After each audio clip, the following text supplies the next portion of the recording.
అస్సలాము అలైకుం. హాయ్ అండి. ఈరోజైతే హిప్ బెల్ట్ ఏ విధంగా స్టిచ్ చేసుకోవాలో చూపిస్తున్నానండి. నడుము పట్టి ఏ విధంగా స్టిచ్ చేసుకోవాలనో చాలా సింపుల్గా చూపిస్తున్నానండి. చూసేయండి. వీడియో అయితే చివరి వరకు చూడండి. వీడియో నచ్చితే లైక్ చేయండి, షేర్ చేయండి, సబ్స్క్రైబ్ చేసుకొని ఫాలో అవ్వండి. ఓకేనా. ఇప్పుడు వచ్చేసి చూడండి, హిప్ బెల్ట్ కోసం నేను పొడవు వచ్చేసి 16.5 ఇంచులు అయితే తీసుకున్నానండి. 16 ఇంచులైనా తీసుకోండి. నడుము లూజును బట్టి మీరు హిప్ బెల్ట్ అయితే పొడవు తీసుకోండి.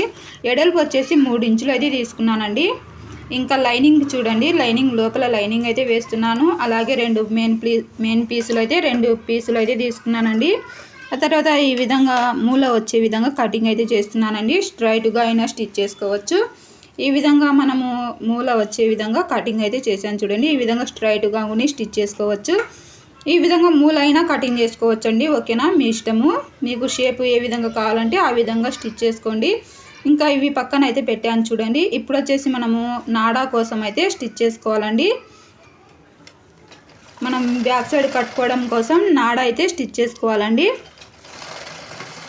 ఈ విధంగా మనం ఎంత వీలైతే అంత చిన్నగా సన్నగా నైస్గా స్టిచ్ చేసుకోవాలండి.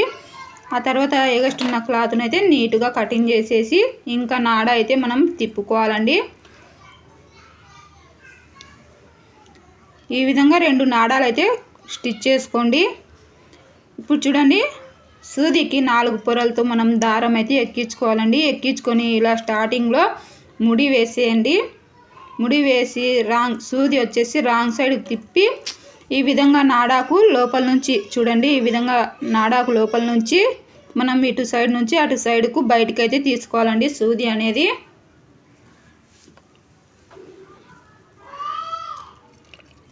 ఈ విధంగా మొత్తం మనము సూది ఇటువైపుకి వచ్చే విధంగా మొత్తం తీసుకొని ఇలా చూడండి, మనం ఇలా ఇగ్గితే మనకు నాడ అనేది వచ్చేస్తుందండి. చాలా సింపుల్గా వచ్చేస్తుంది.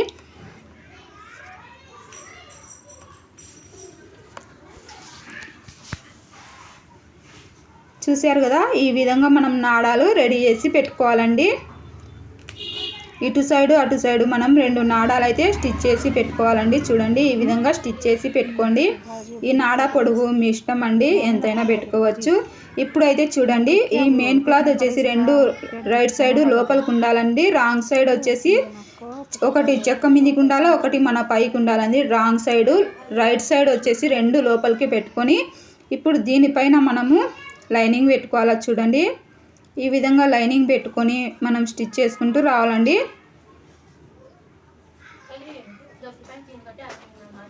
ఇప్పుడైతే చూడండి, మనం నాడా స్టిచ్ చేసి పెట్టాం కదా, ఆ నాడా వచ్చేసి ఇక్కడ మూల దగ్గర పెట్టుకొని మనం స్టిచ్ చేసుకుంటూ రావాలండి. ఈ విధంగా స్టిచ్ చేసుకుంటూ రావాలండి. ఇక్కడ పెట్టుకోవడం వల్ల నాడా మనకు లోపల సైడ్కి వెళ్ళిపోతుందండి. పైన ఖర్చు కనపరాకుండా లోపలికి లోడింగ్ అయిపోతుంది.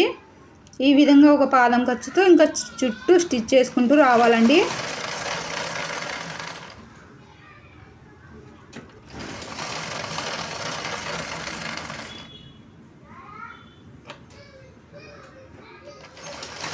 ఈ విధంగా క్లాత్ అనేది జరగకుండా నీట్గా స్టిచ్ చేసుకుంటూ అలా చూడండి. ఇక్కడ మూల దగ్గర వచ్చేసరికి మనం సూది కిందికి దింపి ఆ తర్వాత తిప్పుకోవాలండి. ఇప్పుడు చూడండి, మనము ఇక్కడ నాడా చూడండి, మీకు మళ్ళీ నెక్స్ట్ చూపిస్తానండి. ఇప్పుడు ఓన్లీ నేను లైనింగ్ పైన అయితే పెట్టాను కదా, నెక్స్ట్ చూపిస్తాను. ఇటు సైడ్ని స్టిచ్ చేసేయాలండి. మనము ఒకవైపు ఒక 1 ఇంచు కానీ 2 ఇంచులు కానీ గ్యాప్ అయితే పెట్టుకోవాలండి. ఈ విధంగా నీట్గా పాదం ఖర్చుతో క్లాత్ అనేది జరగకుండా స్టిచ్ చేసుకుంటూ రావాలండి. చూడండి, ఇక్కడ గ్యాప్ అయితే పెట్టేశాను నేను. ఇప్పుడు చూడండి, మనం నాడా ఇక్కడ పెట్టాం కదా, మనం రివర్స్ చేస్తే నాడా అనేది లోపలికి వెళ్ళిపోతుంది. ఇప్పుడు ఈ నాడా తీసి చూడండి ఎక్కడ పెట్టాలనో మీకు చూపిస్తాను. ఈ నాడా మనం పక్కకు తీసుకోవాలండి. పక్కకు తీసుకొని ఇక్కడ కొద్దిగా మనకు గ్యాప్ వస్తుందండి.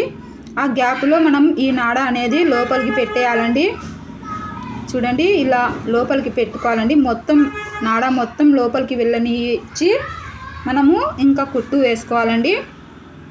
చూసారు కదా, ఈ విధంగా కొద్దిగా నాడా బయటికి కనిపించే విధంగా పెట్టుకొని ఈ గ్యాప్ అనేది కుట్టుకోవాలండి.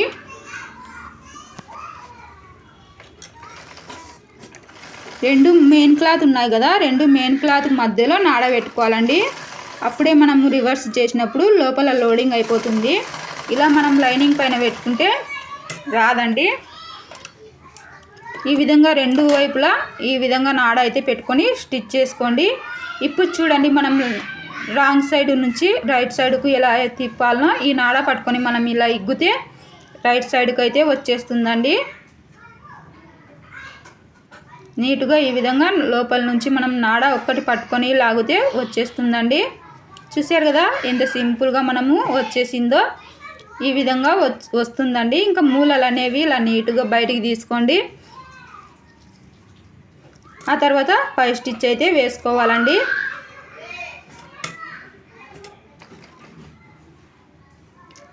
ఈ విధంగా పై స్టిచ్ అయితే వేసుకోవాలి. చూడండి, వారకు ఈ స్టిచ్ వేసుకుంటూ రావాలండి.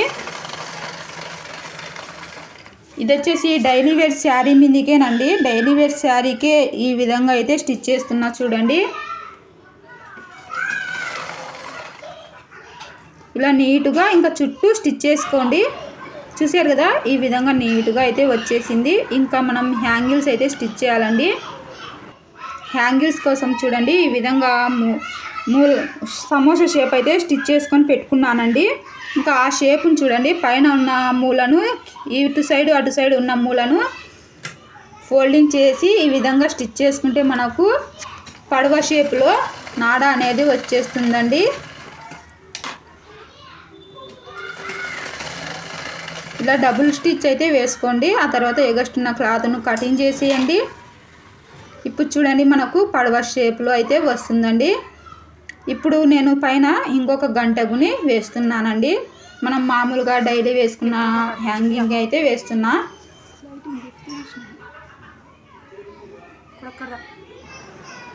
చూడండి ఈ విధంగా అయితే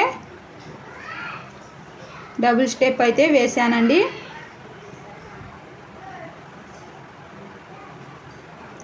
చూసారు కదా హిప్ బెల్ట్ ఎంత సింపుల్గా స్టిచ్ చేసుకోవాలనో.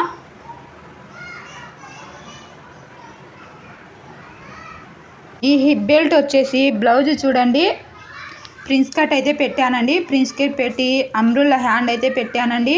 అలాగే లోపల మనకు మామూలు హ్యాండ్ని స్టిచ్ చేశానండి. హాఫ్ హ్యాండ్ అయితే స్టిచ్ చేసి, ఇంకా ప్రిన్స్ కట్కి వచ్చేసి ఫ్రంట్ ఓపెన్ కాదండి, బ్యాక్ ఓపెను.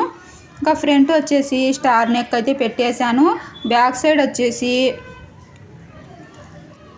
డైమండ్ షేప్ వచ్చే విధంగా స్టిచ్ చేశానండి. ఇంకా తర్వాత వచ్చేసి హిప్ బెల్ట్కుని ఇంకా శారీ అయితే చూడండి డైలీ వేర్ శారీనేనండి, మనం హెవీ శారీ ఏం కాదు.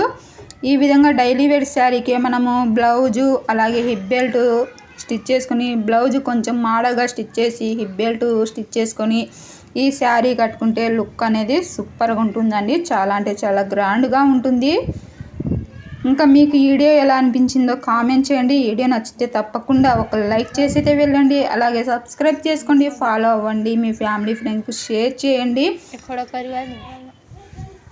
ఒక చిన్న కామెంట్ అయితే చేసేయండి.